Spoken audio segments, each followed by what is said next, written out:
Nanocrónica, una novela de Susana Hidalgo de la Fuente. Capítulo 6.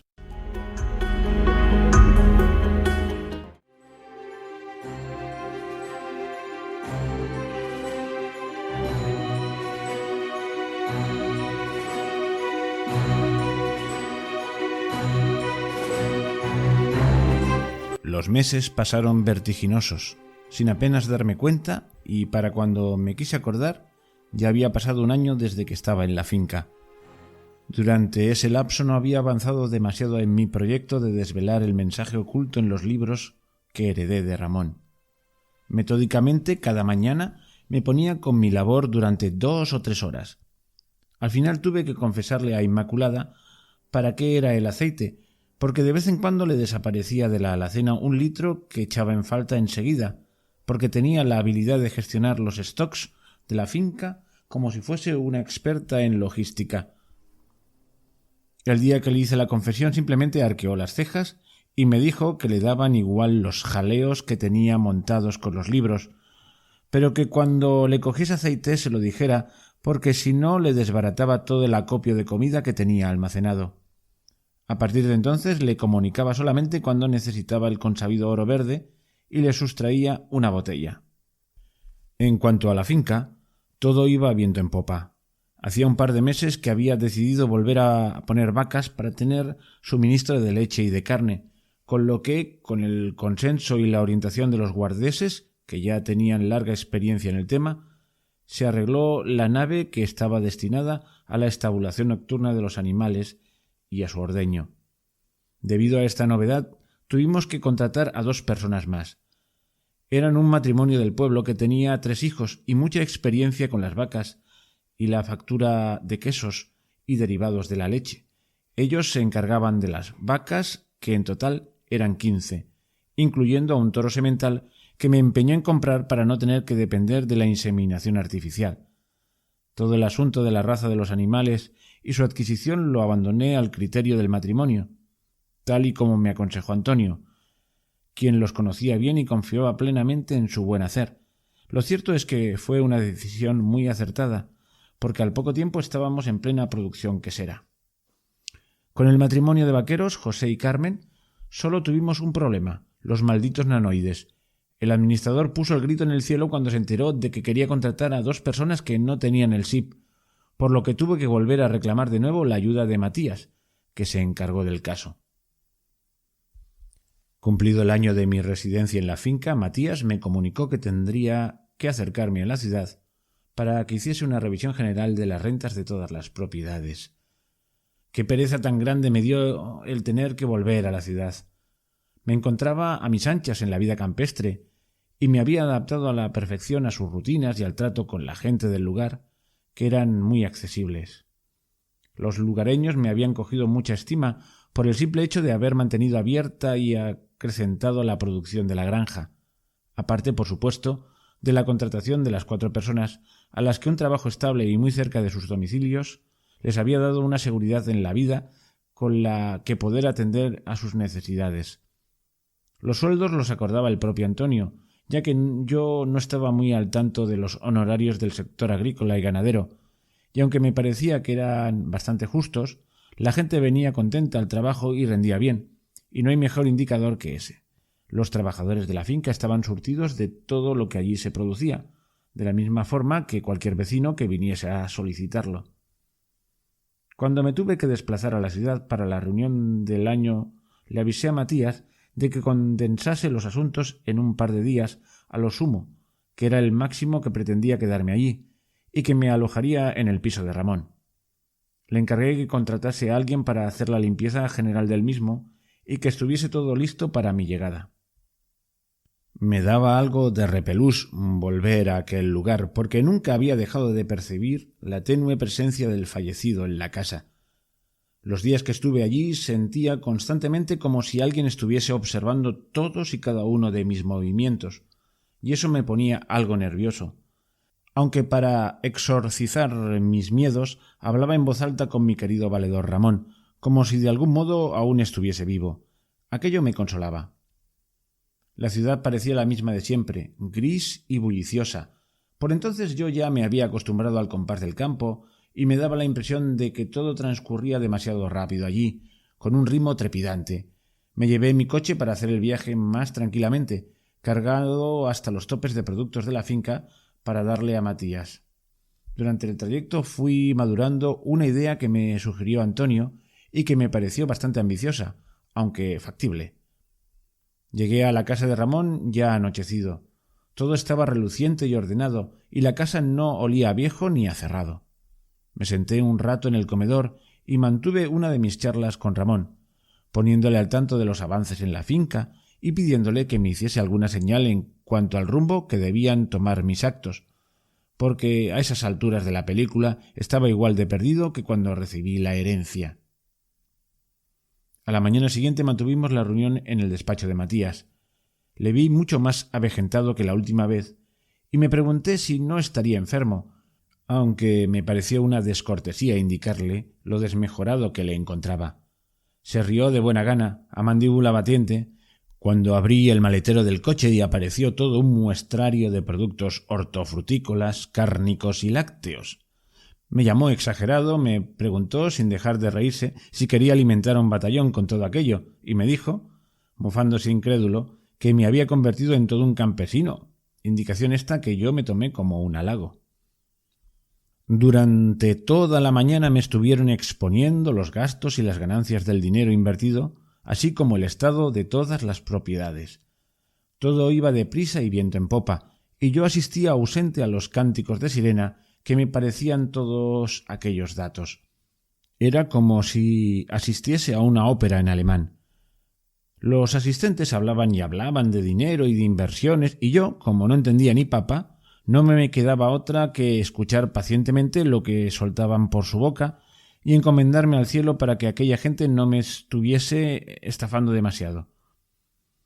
Cuando terminó la exposición de los hechos y me preguntaron si deseaba cambiar algún tipo de inversión o vender o comprar alguna propiedad, allí fue cuando pude meter baza.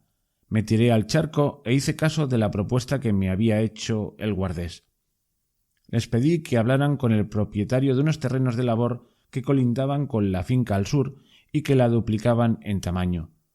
Todos me observaron sorprendidos ante la propuesta porque consideraban aquella propiedad como la menos valiosa de todas las que había heredado y no querían invertir allí ni un duro, a pesar de que les expliqué que me interesaba especialmente porque discurría un riachuelo por aquellas tierras.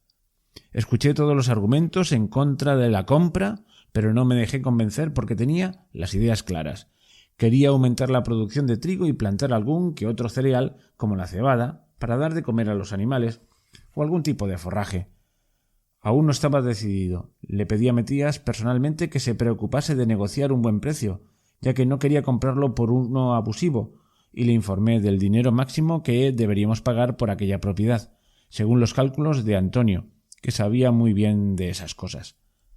Con el resto de propiedades y dinero no pensaba hacer nada, que siguiese todo como hasta el momento. Casi al despedir la reunión le advertí al administrador que tenía pensado contratar a más gente, con o sin el SIP, y que si no iba a ser capaz de solucionar todas las gestiones pertinentes, fuese pensando en dejar el puesto vacante para un sustituto más colaborador. Fue la única vez que mi ceño se frunció y mis facciones se tensaron, porque estaba empezando a coger manía a aquel hombre. Me fui a comer con el abogado, y me advirtió que fuese un poco más indulgente con el administrador, ya que las cosas se habían complicado algo más con todo lo relacionado al SIP. Le dejé claro que iba a seguir contratando a quien me pareciese conveniente, independientemente de los nanoides, y él me contestó con un rictus de compasión en su rostro. «Ya lo sé, Pablo, ya lo sé. Tú y yo somos parias convencidos y debemos preocuparnos por los demás, que también lo son. Además, ya sé cuál es la especial situación de aquel pueblo». Entonces sonrió y me guiñó un ojo. «Luego nos vamos a dar una vuelta y tomamos un café. ¿Te parece?» Comprendí que en aquel restaurante de alto postín no se podía hablar con libertad y que quería ir a alguno de los locales que tenía su grupo controlados. Asentí sonriente y desvié la conversación hacia las bonanzas del campo, Le expliqué con detalle todos los avances que había hecho en la finca, lo buenos profesionales que eran los guardeses y demás personal contratado, y la buena producción que teníamos. Cuando se interesó por lo que hacíamos con tal cantidad de productos, esquivé a propósito la pregunta, contestando con evasivas porque, instintivamente y sin saber por qué, no quería hablarle del sistema de donaciones en aquel lugar. Al contarle las anécdotas acerca de mis lances con las vacas y los cerdos y de mi absoluta torpeza en cuanto a todo lo que destreza agrícola se tratara, Matías reía y reía hasta el punto que le dolía la barriga y las lágrimas se le saltaban de los ojos de imaginarme en tales trances, habiendo sido como era yo un urbanita criado a las ubres de la ciudad. Al terminar nos fuimos paseando tranquilamente hasta uno de los locales que aún estaban limpios de espionaje, y allí nos explayamos más en los detalles mientras disfrutábamos de un excelente café. Le expliqué entonces el sistema de donaciones que se había instaurado en la finca desde tiempos de los padres de Ramón, y el abogado asentía y sonreía sin comentar nada. Cuando por fin terminó mi exposición me dijo: Claro, ahora entiendo muchas cosas. Es que eso que tú me explicas nunca me lo había dicho Ramón. Ahora es cuando entiendo con claridad el porqué de su empeño en salvar al pueblo. ¿En salvar al pueblo? ¿De qué salvó al pueblo? Mira, esto es un secreto del grupo al que pertenecía Ramón y yo mismo aún sigo perteneciendo. Y aunque no te voy a dar detalles del cómo se hizo porque no me puedo exceder en la información, voy a quebrantar la omertá que nos obliga y te voy a poner al tanto de algo que tú no sabes, pero con una condición que tienes que cumplir estrictamente. ¿Cuál es la condición? No revelarle a nadie lo que te voy a decir bajo ningún concepto. Por eso no temas, nadie me iba a creer. Me estoy transformando en un paranoico anti-SIP y, exceptuando a los proscritos como yo, a nadie le interesa enterarse de verdades difíciles. Con que no te preocupes, soy una tumba. Bien, tú sabes que la finca en la que ahora estás la compraron los abuelos de Ramón y él se crió allí en su niñez. Sí, eso me ha dicho la gente del pueblo. Ramón le tenía un especial apego a esa propiedad por haber pasado allí muy buena infancia y nunca la quiso vender, a pesar de que es una de las más costosas de mantener, ya que no comercia con nada de lo que produce. Sí, me lo había imaginado. Cuando el administrador le planteaba la posibilidad de cubrir algunos de los costos del mantenimiento de la misma con los productos que obtenían, él se ponía como un lebrel y le mandaba a paseo, porque quería seguir manteniendo el statu quo de la finca. Y ahora entiendo cuál era su razón. Lo hacía por mantener la tradición familiar de regalar los excedentes de la producción que no se consumían. A primera vista puede parecer un capricho de Ramón, pero lo cierto es que me alegro de que tú sigas con esa labor. Es bonito. A mí también me lo parece. Como te decía, Ramón tenía en mucho aprecio la finca, y cuando se hizo patente que el tema de los nanoides era una realidad, comenzó a moverse. Decidió tocar los resortes necesarios y sobornar a las personas que accedieron para impedir que el SIP llegase a la comarca. Tanto no consiguió, pero sí logró que los habitantes del pueblo se librasen de él. Creó una especie de limbo administrativo en el que se saltaron el turno de los censados allí cuando les tocó, y consiguió que, una vez finalizado el proceso de implantación del SIP en España, se mantuviesen discretamente en el olvido. Yo le recriminé en un principio tal actuación porque el modus operandi de la misma era exactamente igual al que había trazado del Estado, la imposición, que era justamente contra lo que siempre habíamos luchado. Pero Ramón tenía las ideas muy claras acerca del desarrollo de la nanotecnología y estaba convencido de que la única forma de proteger aquella zona era jugando a la contra, impidiéndoles el suministro de los nanoides, y me dijo que si realmente los deseaban, ellos mismos los reclamarían, cosa que, como sabes, no ha llegado a ocurrir. Yo me callé el porqué de este rechazo por parte de los vecinos acerca del SIP. Yo creo que es debido a que es un pueblo con una gran cantidad de personas mayores, acostumbrados a la vida rural, y a los que no les gustan los cambios drásticos, aman la vida sencilla y no quieren complicaciones. Eso es seguro. La tranquilidad que se respira allí no la he vivido yo en ningún otro sitio. No sé cuánto tiempo les durará esta situación. Supongo que al cabo de unos cuantos años, cuando revisen los protocolos de implantación más seriamente, los terminarán descubriendo y les meterán el SIP por los ojos hasta que logren que acepten el cambio. Yo me sonreía por la ocurrencia de Ramón y no pude por menos que alabar el buen tino del difunto. Este Ramón, ¿qué cosas tenía? No sé cómo se le ocurrió la idea y mucho menos cómo la llevó a cabo. Pues yo tampoco puedo aclararte mucho porque fue un tema que gestionó él personalmente. Lo que sí puedo asegurarte es que se gastó una ingente cantidad de dinero en ello.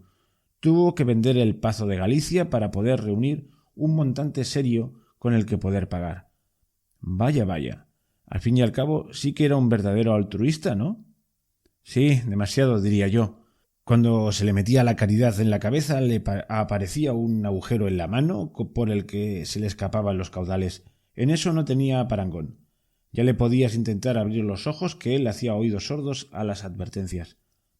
Ahora es cuando me doy cuenta de que además de tener fuertes convicciones personales, tenía también un gran corazón.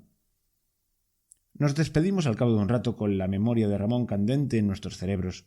Yo lamenté en aquellos momentos que debería haberme preocupado más en vida por entablar una relación estrecha con él, en vez de ocuparme tanto en las fruslerías diarias, ya que lo verdaderamente importante son las personas. Quedé de acuerdo con Matías en que me avisaría en cuanto estuviesen listos los papeles de la compra del ansiado terreno, y así fue. Al cabo de 2 meses había conseguido cerrar un precio justo con el propietario y me volví a desplazar a la ciudad para firmar el papeleo. Logré convencer a Antonio para que se viniese conmigo al acto. Confiaba plenamente en su criterio y le respetaba profundamente, aparte de por su edad, tenía unos 20 años más que yo, por el buen criterio para todo y su gran sentido común, que aplicaba con sencillez a todas las parcelas de la vida, obteniendo inmejorables resultados.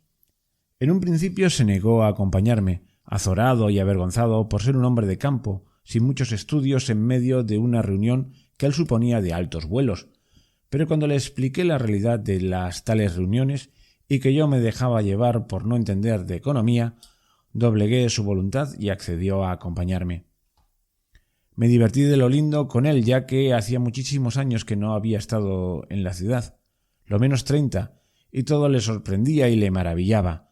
Lo primero que notó fue que le costaba más respirar debido a la contaminación, a pesar de que hacía 2 años que los coches que se vendían eran obligatoriamente eléctricos. Aún quedaba toda una flota de coches antiguos que usaban petróleo. Yo también lo notaba al entrar en la urbe, pero al poco me olvidaba de ello, acostumbrado como estaba durante toda mi vida a convivir con la polución. Lo segundo que notó fue el ruido. Se le hacía insoportable tanto bullicio, tanta gente corriendo de acá para allá y tantos vehículos moviéndose en un circuito sin fin. No entendía la necesidad de que todo tuviese que acontecer con tanta celeridad, y yo intentaba hacerle ver que aun estando todo a la mano en la ciudad, en realidad las distancias eran grandes y la gente muy numerosa, con lo que unos terminaban entorpeciendo a los otros sin querer. Lo tercero que le llamó la atención fue que nadie miraba a nadie, ni se saludaban. Él había vivido toda la vida en el pueblo, y allí como mínimo te paras a saludar. En cambio, en la ciudad, la gente camina abstraída en su mundo y no prestaba atención al resto. Le dio un poco de reparo alojarse en el piso de Ramón, sabiendo como sabía el drama acontecido allí. Yo le expliqué cuál era mi método para librarme de aquel repelús, ya que yo no hizo sino empeorar la situación, porque cada 2 por 3 Antonio creía ver el fantasma de Ramón en cada esquina. Durante la reunión nos explicaron las condiciones de compra y nos presentaron a la propietaria del terreno, que era la hija de un matrimonio del pueblo ya fallecido, y a la que el guardés ya conocía por haberse criado allí. La mujer estaba encantada con la venta, porque para ella esos eran unos terrenos baldíos que no usaba para nada. Nunca iba por el pueblo desde que fallecieron sus padres. Nos ofreció también la casa paterna por un módico precio, oferta que acepté de inmediato sin saber muy bien el porqué. Antonio, con muy buen criterio, me advirtió sin ambajes que aquella casa era muy vieja y que necesitaba una reforma para ponerla al día, con lo que consiguió que la propietaria rebajara bastante el precio de la venta. Firmé en aquel momento la compra de los terrenos y quedamos allí mismo para firmar la compra de la casa en 3 días. Cuando la mujer se fue, le dimos al administrador los datos de otras 3 personas que queríamos contratar, 2 hombres para las tierras de labor que acabábamos de adquirir y una mujer para ayudar en la vaquería, todos ellos limpios de nanoides. No es que yo buscase específicamente contratar a gente que no disponía del SIP, simplemente las circunstancias eran propicias para ello, ya que a la especial situación del pueblo con respecto a la nanotecnología se unía el que Antonio elegía siempre a gente del lugar para contratar, ya que conocía de sobra las necesidades que se pasaban allí por la falta de empleo. Por eso los vecinos a los que contratábamos estaban agradecidos de poder trabajar con un buen salario y no tenerse que marchar del pueblo a buscar mejor fortuna. Y yo también estaba muy contento de poder hacerlo. El administrador volvió con su retahíla de quejas y lamentos en cuanto a la dificultad de la contratación, y Antonio nos miraba alternativamente a mí y a él en un intento por absorber la mayor información posible.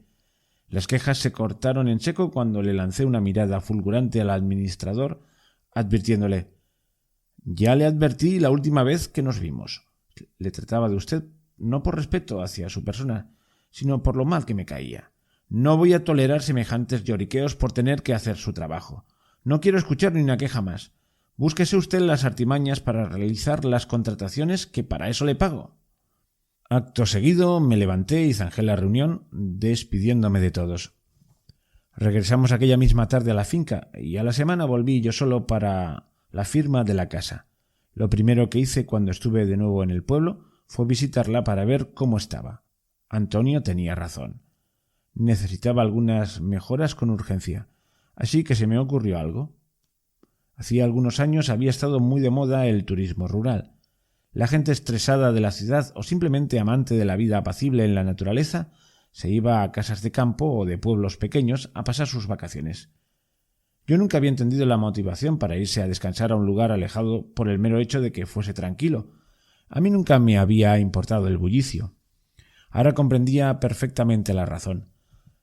A alguien de carácter tranquilo que por diversas circunstancias tiene que residir en la urbe, le agrada el desconectar de la mole de hormigón y asfalto y conectar por algún tiempo con la naturaleza. Esa era mi intención. Arreglaría la casa para transformarla en un alojamiento rústico con el plus de poder pasar algunos ratos en la finca, conociendo la realidad de la vida en el campo. No sabía si aquello tenía aceptación o no, pero lo iba a intentar.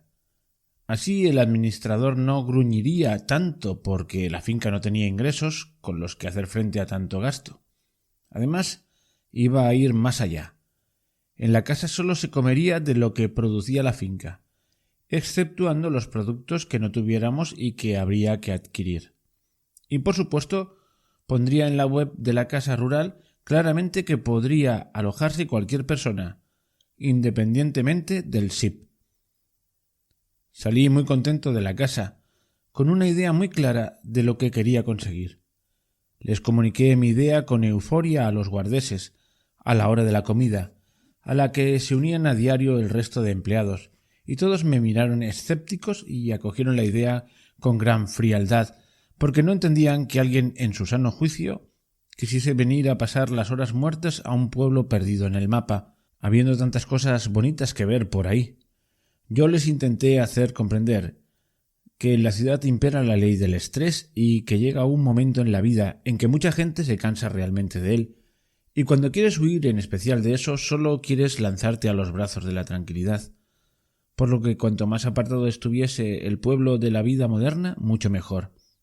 Yo veía claramente en mi cabeza el negocio y tenía fe en que pudiese funcionar.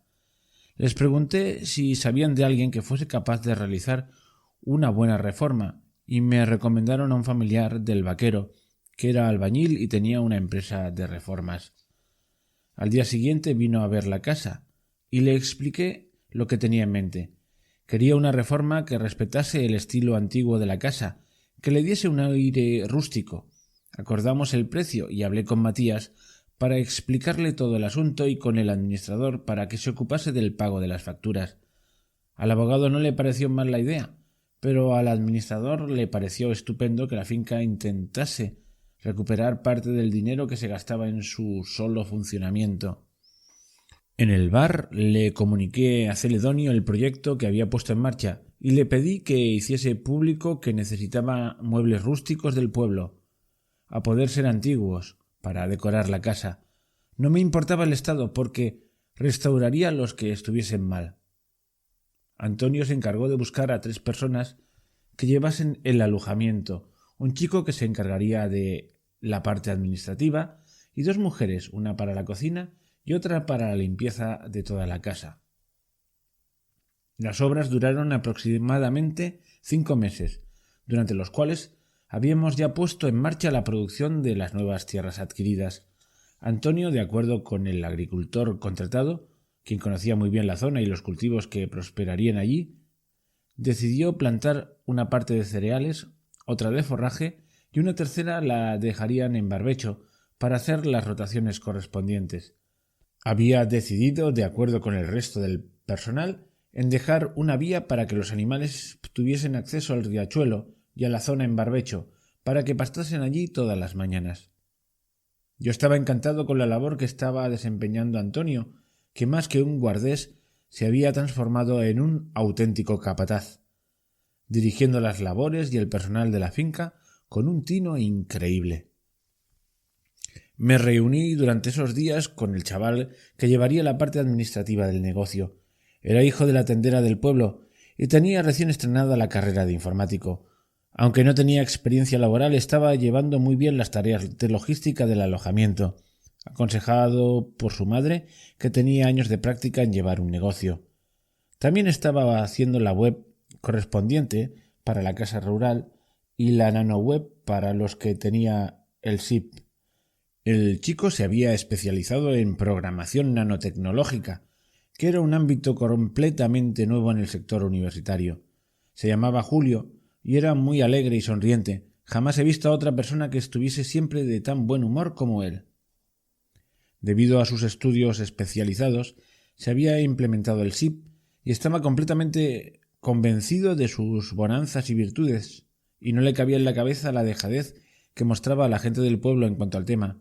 Por supuesto, negaba taxativamente que la muerte de aquellas niñas hubiese tenido algo que ver con los nanoides, y defendía como un lobo la postura oficial de los fallecimientos. El proselitismo que empleaba conmigo, por supuesto, cayó siempre en saco roto, y el chico se desesperaba sobremanera por tener que luchar contra aspas de molino. Muy a su pesar tuvo que crear los 2 sistemas de pago para la casa rural, uno para nanoportantes y otro para parias. Una vez terminada la reforma, la casa quedó muy bien, perfecta para el estilo rural que yo quería. La decoración fue también impecable. En cuanto Celedonio corrió la voz de que compraba muebles y útiles antiguos de cualquier tipo, el garaje que tenía destinado a trastero al lado del bar se llenó hasta los topes. Mandé a restaurar lo que me era más útil, todo tipo de armarios, muebles de cajones, camas, baúles, sillas, sofás y butacas. Decoré absolutamente todo el alojamiento con muebles reutilizados y destiné una parte de la estancia, que hacía las veces de salón comedor, a un pequeño museo con todos los utensilios antiguos tales como enseres de cocina, de labranza, útiles para hacer quesos o embutidos, tejer y un sinfín más de cosas típicas del hogar. Cuando todo estuvo listo y con la licencia otorgada, el chico puso en marcha la web con las reservas online. La casa no era muy grande, solo contaba con 4 habitaciones y con baño. En total cabían 8 personas como máximo. Yo estaba expectante por ver cómo resultaba aquello, cuál era la acogida que le daba la gente, aunque tampoco me hacía ilusiones, ya que no era un necio y comprendía perfectamente que esto no era un negocio con el que hacerme millonario. Pero para mi gran sorpresa y para la de todos los vecinos del pueblo y los trabajadores y residentes de la finca, a los 3 días de haber salido a la luz la web ya estaba todo reservado. Y, para mayor sorpresa aún, se trataba de 2 matrimonios con 2 niños cada uno de ellos, de los que ninguno tenía puestos los nanoides. Me presenté a ellos en cuanto llegaron a la casa rural para darles la bienvenida una vez alojados. Me dieron la enhorabuena por la casa y por la idea de haber puesto en la web un apartado para los parias, y me explicaron las enormes dificultades que encontraban para salir de vacaciones a algún hotel, ya que casi la totalidad de ellos habían implementado la nanotecnología como método logístico y administrativo. Me dijeron también que los 2 primeros años habían ido tirando yéndose a algún camping o a zonas poco pobladas, pero que hacía año y medio que aquello también les resultaba imposible. Tanto era así que se habían planteado la posibilidad de comprarse una casa en algún pueblecito.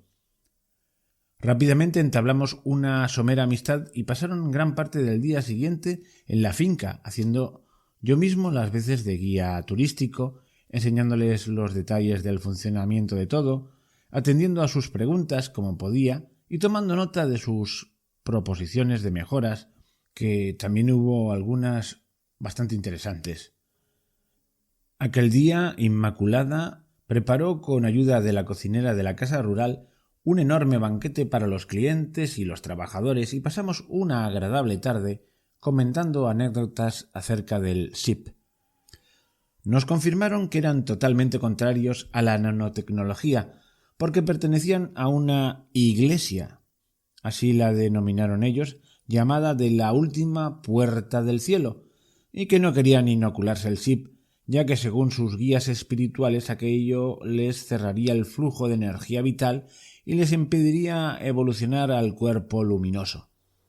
Estuvieron bastante rato haciendo proselitismo de sus creencias, que nos sorprendieron a todos ya que nunca habíamos tenido noticias de aquella secta, cuya doctrina se conformaba a manera de una especie de sincretismo entre prácticas hindúes, la filosofía taoísta y alguna reminiscencia del cristianismo en su vertiente urantiana.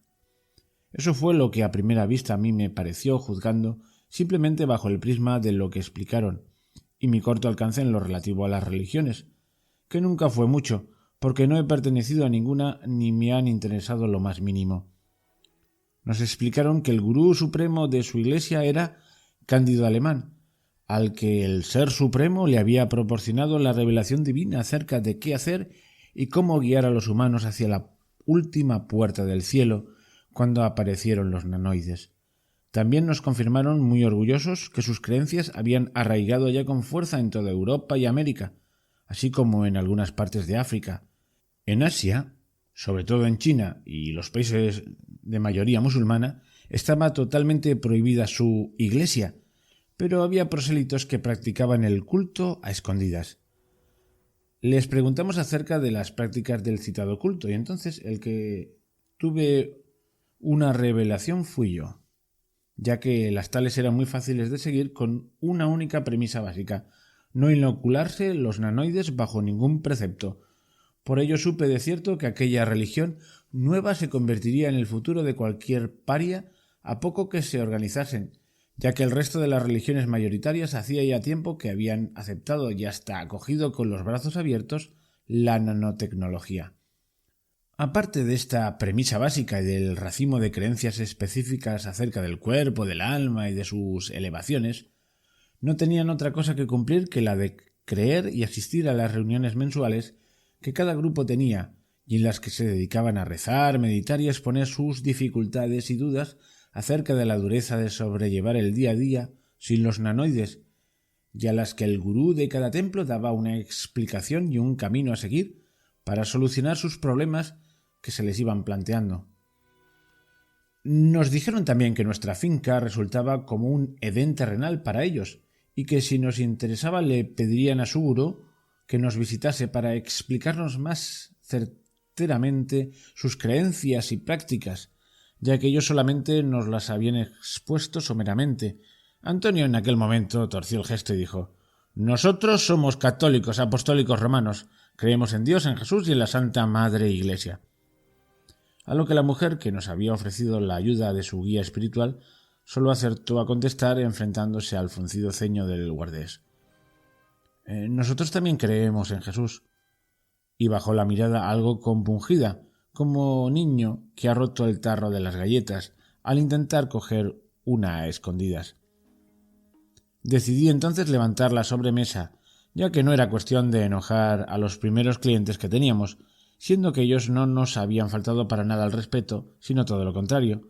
Nos habían contestado muy cortésmente a todas nuestras preguntas.